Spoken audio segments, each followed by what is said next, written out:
Peminjam yang tidak dapat membayar setelah batas waktu 90 hari akan masuk ke daftar hitam, blacklist, fintech data counter sehingga peminjam.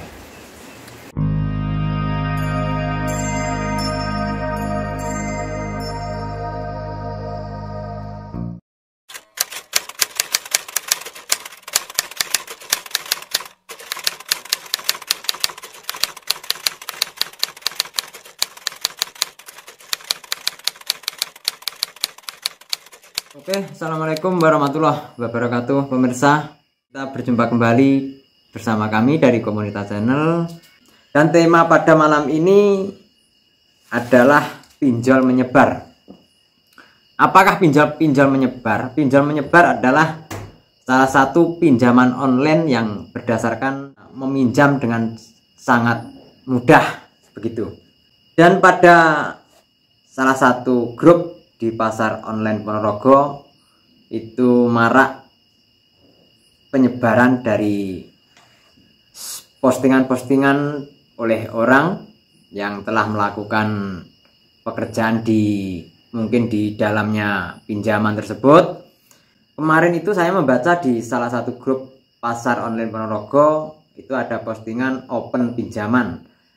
Bayar bulanan atau mingguan juga bisa untuk nasabah baru tanpa bayar admin dan DP 10 juta cicilan 200.000 per bulan dan 55 kali cicilan. 5 juta cicilan 150.000 per bulan 35 kali cicilan. Minat bisa WA 0857 30 sekian. Ini yang pertama. Dan untuk yang kedua, ada nggak yang mau buka usaha sendiri tapi modalnya dari kami? Anda tinggal cicil tiap bulan, mingguan, pinjam 7 juta, angsuran 120 per bulan, 35.000 per minggu, tanpa biaya apapun di depan dan untuk semua daerah. Minat langsung WA 08956797 sekian. Ini gambarnya di bawah ini. Ini adalah untuk ulasan dari pinjaman-pinjaman tersebut. Dan saya kupas pada malam ini bahwa tentang pinjaman ini adalah pinjaman yang dianggap legal juga bisa, ilegal juga bisa. Jadi tolong dipahami bahwa pinjaman tersebut ini adalah dari awalnya nanti Anda disuruh menekan tombol linknya yang berwarna biru atau hijau. Nanti setelah Anda tekan tombol biru itu nanti diarahkan lagi ke aplikasi dan nanti panjenengan disuruh download aplikasi. Nanti Anda buka itu aplikasinya banyak, aplikasi pinjaman. Itu namanya aplikasi itu banyak, puluhan aplikasi.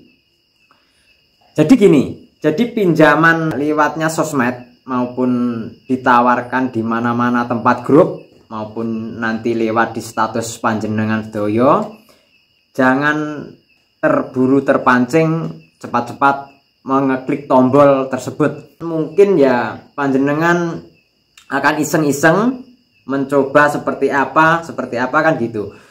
Terus soal pinjaman online ini adalah persyaratannya sangat mudah sekali. Kita tinggal mengeklik atau menekan tombol yang warna yang HTT biru, terus nanti download aplikasi. Setelah aplikasi kita nanti disuruh membuka aplikasi, terus ada data seperti KTP, KK, nomor handphone, terus nomor rekening pribadi kita nanti dimasukkan di aplikasi situ. Nanti biasanya uang tersebut, uang yang kita pinjam, entah kita pinjam 500 atau 1 juta atau mungkin 2 juta, itu akan cepat cairnya, sekitar kalau nggak salah 24 jam sudah bisa kita ambil. Dan pendataan ini cuman lewat dari HP, dari rumah, nggak perlu ke kantor kan gitu. Gampangnya kan di situ. Tapi saya pesan pada Anda semua, ini jangan coba-coba kalau belum tahu mengenai tentang pinjaman tersebut.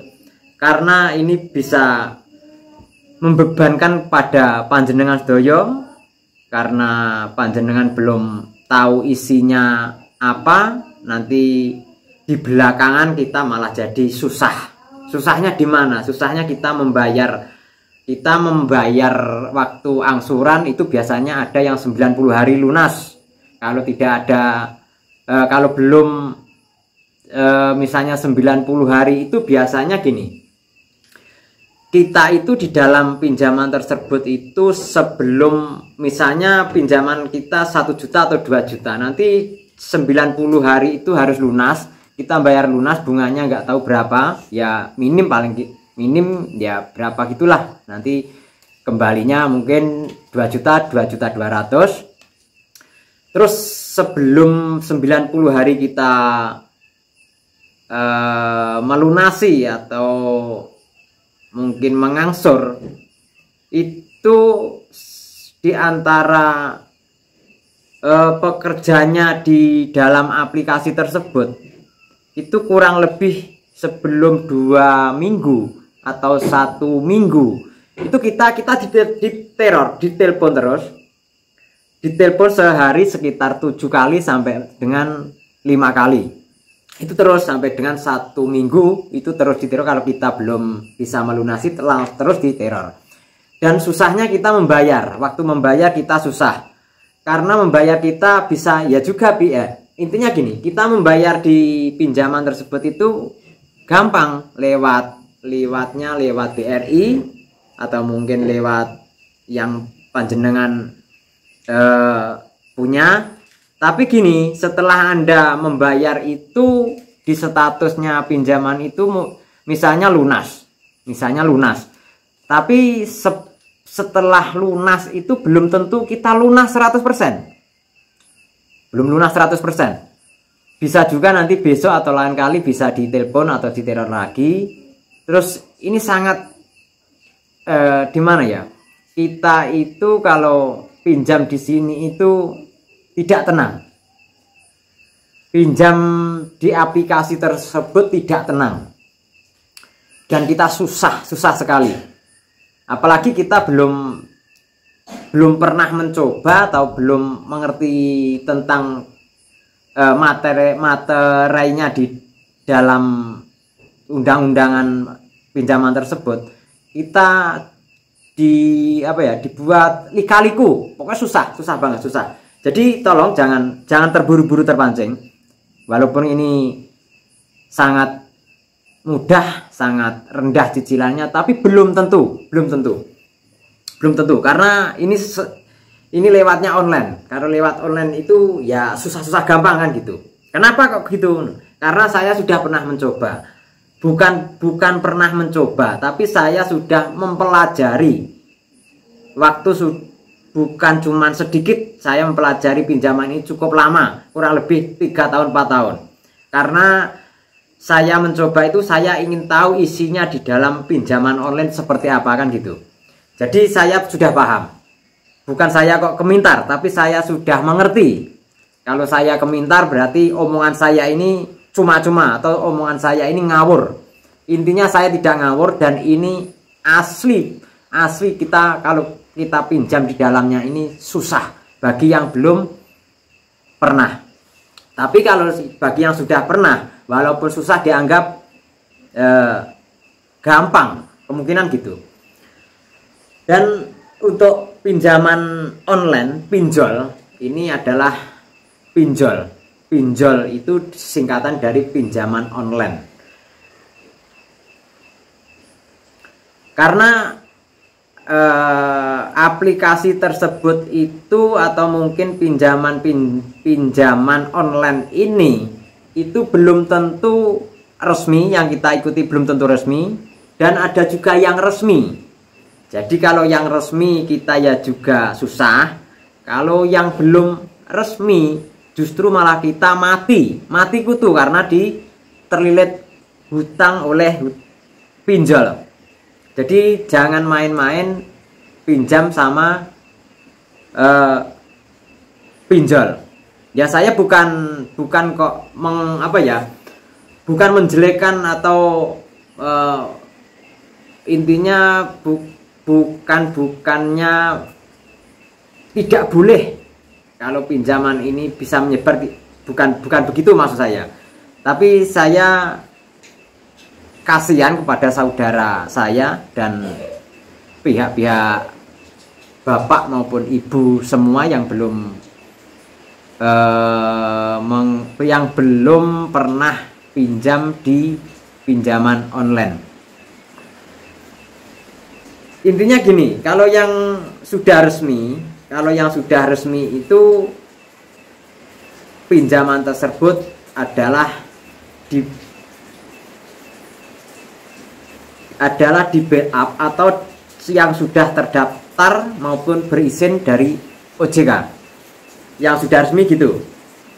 Pinjol legal tidak pernah menawarkan melalui saluran komunitas pribadi. Misalnya komunitas pribadi itu seperti kita langsung telepon, misalnya ada telepon atau langsung lewat WA. Itu kalau resmi tidak begitu. Terus ada lagi selanjutnya, pemberian pinjam akan diseleksi terlebih dahulu. Bunga atau biaya pinjaman transparan. Nah, jadi gini, pinjaman maupun penyelesaian itu terlebih dahulu, dan soal biaya pinjaman transparan itu kita tidak berbelit-belit, tidak menyembunyikan. Jadi transparan, terus terang, intinya kan gitu. Peminjam yang tidak dapat membayar setelah batas waktu 90 hari akan masuk ke daftar hitam, blacklist, fintech data counter sehingga peminjam. Nah, ini berarti yang resmi. Yang resmi itu setelah batas waktu 90 hari akan masuk ke daftar hitam. Maksudnya pendaftaran kita bisa dikomplain maupun ya seperti kita pinjam di bank-bank lain kan gitu. Karena kalau kita sudah di blacklist tidak dapat meminjam dana ke Playtron fintech yang lainnya. Jadi kita kalau di blacklist itu tidak bisa meminjam ke sana lagi. Intinya gitu. Terus mempunyai layanan pengaduan, mengantongi identitas pengurus dan alamat kantor yang jelas. Nah, kalau yang resmi ini, kalau yang resmi itu jika ada postingan itu pasti mengasih nama kantor dan mengasih alamat kantor. Itu kalau yang resmi begitu. Dan bukan hanya untuk mengatakan izin, bukan hanya untuk mengatakan kalau ini ada izin atau resmi. Itu bukan cuman kata-kata, tapi ada resepnya, ada apa ya maksudnya itu seperti buku-buku panduan, tidak ada seperti itu. Dan pihak penagih wajib memiliki sertifikat penagihan yang diterbitkan oleh AFPI. Nah, jadi penagih itu harus memiliki sertifikat di dalamnya aplikasi tersebut, di pinjaman online tersebut. Jadi bukan cuman omong doang atau telepon-telepon biasa. Jadi intinya gitu. Lah kalau yang resmi seperti ini, tapi di lain lagi kalau yang tidak resmi. Kalau tidak resmi itu tidak terdaftar dan tidak ada izinnya dari OJK. Pemberian pinjaman sangat mudah. Nah, ini. Dikatakan kalau kita melihat di salah satu postingan di mana-mana itu kan pinjaman sangat mudah. Pinjam itu sangat mudah, tinggal klik. Nah, tapi kita kan nggak tahu kantornya di mana atau mungkin ya banyak lah. Karena kalau yang tidak resmi itu sangat mudah, kita nggak susah-susah amat. Tapi yang resmi itu ya kita agak susah, mendaftar aja agak susah. Terus ada lagi ancaman teror identitas pelecehan bagi peminjam yang tidak bisa membayar. Nah, jadi gini, kalau seandainya kita tidak bisa membayar ke pinjol tersebut, itu teroran. Jadi data kita itu waktu kita ngasih nomor WA kepada peminjam tersebut, pada pinjaman tersebut, identitas teman-teman kita, nomor WA teman-teman kita itu diambil oleh mereka, diambil oleh kantor pusatnya. Nanti setelah diambil, diambil semua. Jika kita tidak bisa membayar atau mungkin kurang lebih ya itu tadi seperti 7 hari atau mungkin 14 hari, itu sudah ada telepon terus. Setiap hari ada telepon terus. Sampai sehari 7 kali, 8 kali, 9 kali. Ya kita kan ya namanya punya tanggungan, kita ini cibek, bingung kan gitu. Karena setiap saat itu ada telepon. Nanti kita tinggal misalnya kerja apa, tiba-tiba ada telepon. Terus kita tinggal misalnya makan atau ngopi, ada telepon. Cuman itu terus, isinya itu terus.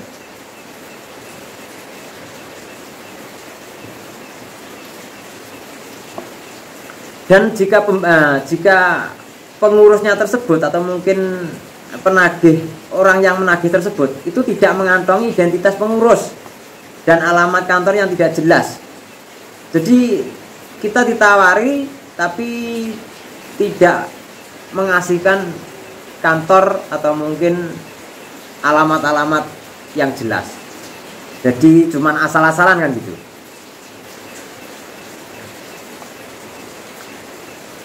Meminta akses seluruh data pribadi yang ada di dalam gawai peminjam. Nah ini kan itu tadi, kita teman-teman kita data-datanya diambil untuk meneror kita. Jadi gini loh, bukan kita sendiri, bukan yang meminjam sendiri untuk ditelepon, tapi teman-teman kita yang sudah diambil nomor WA-nya itu diteleponi. Kok bisa gitu? Iya, karena data-data teman kita diambil oleh mereka, karena kita kan sudah menyimpan nomornya teman-teman kita kan gitu. Jadi berapa teman kita itu diambil semua, data-datanya diambil semua. Jadi kalau kita tidak bisa membayar, itu akan diteror lewat teman-teman kita. Itu susah banget, lebih susah. Maka dari itu jangan sampai untuk iseng-iseng main pinjaman online. Karena sekarang menyebarnya di grup-grup kita semua itu adalah pinjaman-pinjaman yang katanya untuk mengasih modal mungkin sekitar 1 juta, 2 juta, 10 juta, itu kembalinya cuma 1.100.000, 2.200.000, 3.300.000, tapi itu tidak sesuai. Tapi untuk pendataannya mudah, cuman gitu. Dan pihak yang menagih tidak mengantongi sertifikat penagih yang dikeluarkan Asosiasi Fintech Pendanaan Bersama Indonesia AFPI. Nah, jadi gini, penagih tersebut tidak seperti yang saya katakan tadi. Kalau penagih yang resmi itu pasti mempunyai sertifikatnya AFPI. Tapi kalau yang belum resmi, tidak ada izinnya, itu tidak mempunyai sertifikatnya dari asosiasi AFPI. Itu AFPI apa? Asosiasi Fintech Pendanaan Bersama Indonesia. Seperti itu. Ya kan, ya dari sinilah kita bisa belajar di mana di dalamnya pinjam-pinjaman online tersebut itu terlihatnya mewah, sangat mudah dan sangat dipercaya, tapi ternyata adalah itu menjadi kesannya, keluhannya kita nanti di belakang. Kita di belakang sangat-sangat terlibat dan sangat-sangat susah. Dan apabila bagi panjenengan yang belum mengerti, jika ada status seperti itu, pinjam-pinjam atau mengasih modal, dilewatkan aja atau langsung dihapus, itu aja. Ya bukan saya mencela atau gimana, tidak, saya mohon maaf karena saya demi masyarakat kecil, demi saudara-saudara saya yang belum mengerti tentang pinjaman tersebut. Kalau ingin pinjam, ya carilah di tempat-tempat lain, mungkin di BRI atau di koperasi-koperasi yang kantornya terdekat sama kita, itu kita malah nyaman, kita nyaman. Jangan mengambil di online. Tetapi kalau yang mengambil di online ya di mana ya, pesan saya segera lunasi aja dan tidak usah mengambil di online. Karena di online itu walaupun sudah terdaftar oleh OJK dan ada izinnya, tapi itu susah bagi kita, apalagi yang belum terdaftar, itu mati kutu kita di dalam situ. Jadi tolong pahami dulu sebelum memasuki pinjaman tersebut. Ya, semua pekerja itu jika memosting di salah satu grup atau memosting di sosmed itu silahkan, tidak ada yang melarang, terkecuali Anda menipu. Tapi kalau Anda menipu itu larangan. Tapi pinjaman online ini ada yang tipu-tipu, juga ada yang beneran. Nah, ini susahnya seperti ini. Kalau yang yang sudah tahu tipu-tipu seperti ini, yang resmi seperti ini, pasti ya maksudnya diambil atau mendaftar tidaknya itu urusan mereka kan gitu. Tapi intinya gini, kalau menurut saya jangan dulu, pikirkan 2 kali kerja sebelum panjenengan memasuki pinjaman tersebut. Oke, saudaraku dan pemirsa semua, itulah tadi adalah dari informasi saya dan keterangan saya, kupasan saya dari pinjaman tersebut. Dan jika apabila ada kata yang tidak sopan dan tidak menyenangkan di Bapak dan Ibu kalian semua, kami mohon maaf yang sebesar-besarnya. Dan ikuti channel saya terus di channel salah satu channel YouTube di Komunitas Channel, biar nanti bisa mengikuti acara kami di acara tutorial maupun hiburan-hiburan yang lain.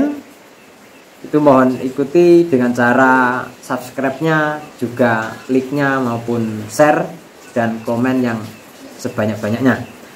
Dan saya terima kasih yang sudah menonton dari video kami. Akhirnya, wassalamualaikum warahmatullahi wabarakatuh. Salam sehat dan cerdas. Terima kasih.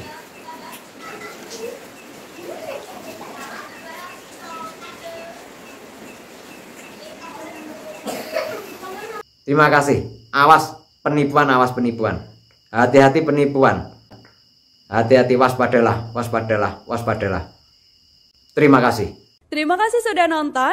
Jangan lupa like, subscribe, dan share ya.